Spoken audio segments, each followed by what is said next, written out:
Favorite book covers part 2. So these are in no particular order. They're just kind of how I pulled them off the shelf. This is actually an author here on TikTok. I bought it specifically because as soon as I find out someone on TikTok has a book, I generally buy them. So I am one of those people that does buy your book. Her name is T.L. McRae, and I thought this was a fantastic cover. I like covers that look like someone actually put effort into it, and this does. You know, any book that I'm listing here, I would say just go ahead and buy it without reading the synopsis, but in this case, I would recommend that you read the synopsis. Some specific triggering content. It's a small book. It's very, very tiny. You can read it in an hour. It's a splatterpunk novella, so it's just a novella, so you can get it in an hour, but I recommend it if you are somebody who has a strong stomach and isn't triggered by stuff. But the cover is fantastic. The Girls I've Been. I have not read this yet, but I bought it based entirely just on the cover. It's just been sitting on my shelf for a while, but it's not that old. It's from 2021. I just love this cover. I love the coloring of the cover. It's a red that is just the perfect kind of red. It's like that orange deep red. And the black is so distinctive on it as well. And I just love that wig right in the middle of the cover. It tells me that this is going to be a fun story, and I haven't read it yet, but it sounds perfect. If you read the synopsis, it's about teenage girls robbing a place, so committing crimes, which speaks to me. I don't know why. It doesn't really say anything good about me, but it speaks to me. Seed.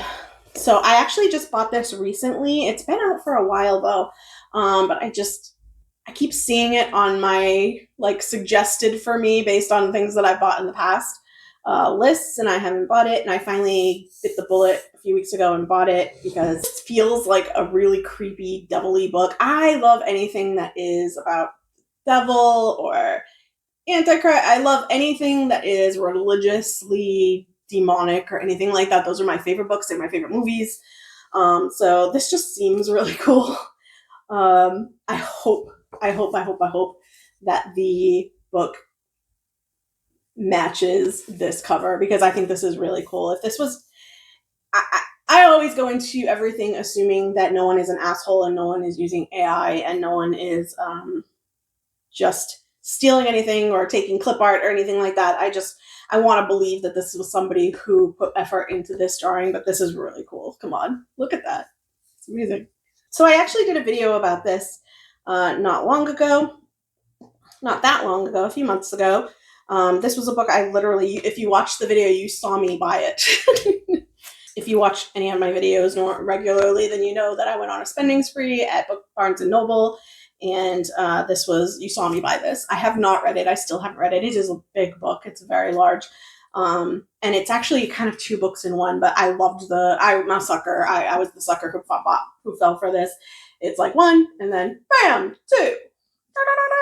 I thought it was really cool. There's also a lot of, when I looked at it, there's all kinds of little drawings and stuff like that in it too. So that always hooked me. But I just thought these were beautiful. If you look at both sides, I'll put them up. It just, again, fantasy series tend to get all this beauty that romance novels just never get. And I don't know why romance novels sell pretty well for the most part. I don't know why we can't get pretty novels like this. But it's really beautiful. I love the coloring. I love the intricacy of the flourishes all around.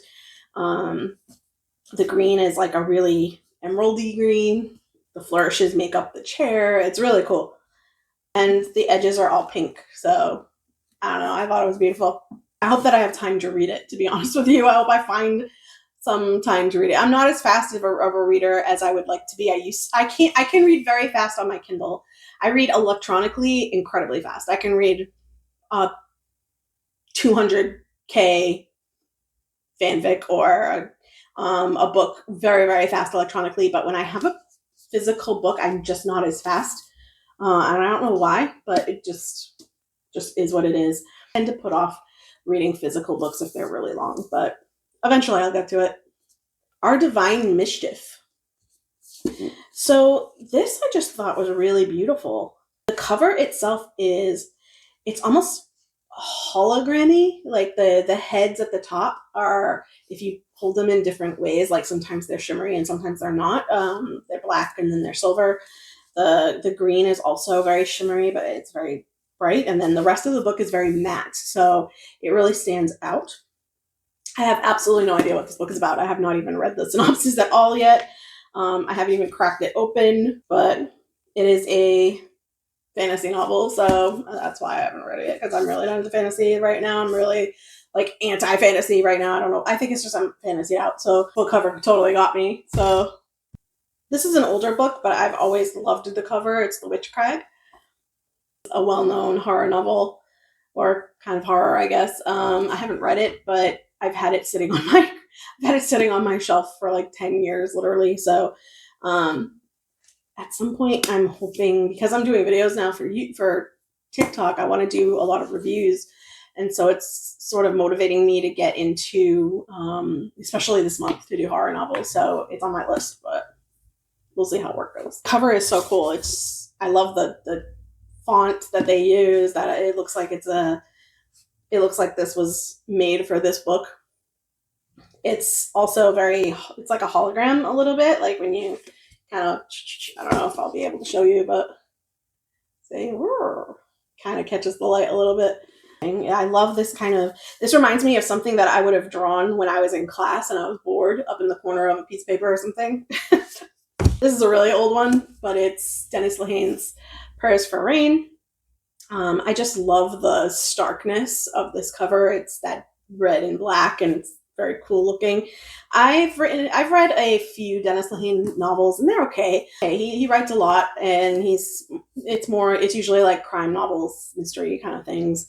And this is kind of right in the middle of them. I wouldn't say it's his best or his worst, but the cover is one of his best. I think it's the best. It got me to buy the novel, and this is the first one that I've read of his, and then I've read two more.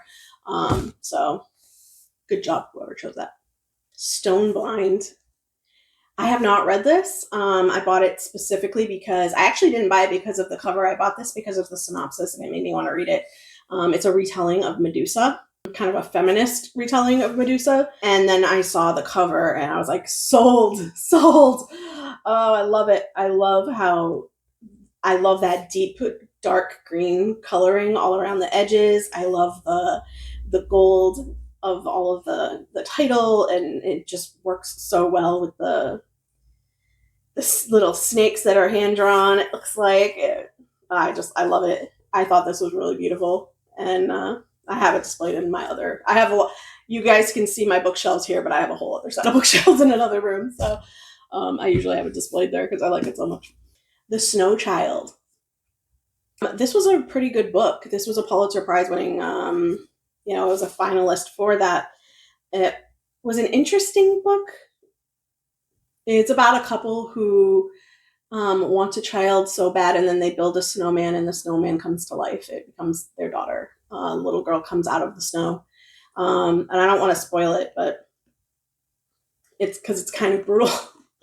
But it's an interesting read. It's a fairly big book. It's over 400 pages, isn't it? No, it's a little less than 400, but it's a long read.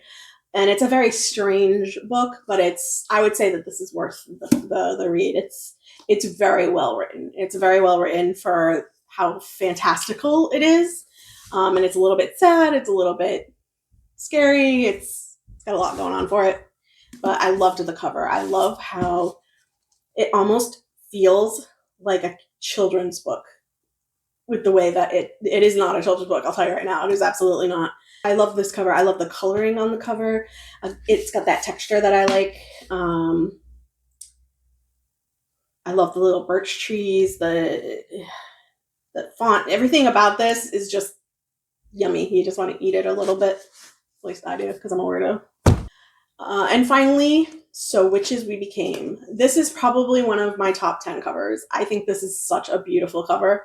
I mean, this is artistic. I mean, you have to have real talent to create something like this. This is not something that you could put together, piecing stuff together. I guarantee you, whoever made this book cover drew out this book cover, and it's so perfect for the book. The book is Not as good as the cover, but I did read it. It was okay. It just takes a long time to kind of get there. This is one of those types of books that you're either going to finish it and you're going to feel the same way, or you're going to DNF it because it's kind of boring in the beginning. But the book cover is so gorgeous. I display this one in this room. You've probably seen it behind my videos a lot. I love this book cover. It's so beautiful. I mean, the coloring itself, like there's stuff on this book cover that you don't even notice until you look close up. There's a little cat in the corner that you can't see unless you're really looking really close. Her lashes turn into like the branches around her body and stuff. I mean, come on, this is top level. Whoever created this, in fact, I want to know who created this because it's gorgeous. Marco Mazzoni. And the design is by Jenny Kimura. Damn, girl, I want to hire you. I just want to hire you to draw some stuff because it's amazing. I don't know which one of you did it, but damn. Gorgeous. Gorgeous. All right, that's part 2. Definitely leave some of your favorites in the comments. If there's one here that you think is your favorite, let me know which one you liked the best. And I will see you next time. Bye.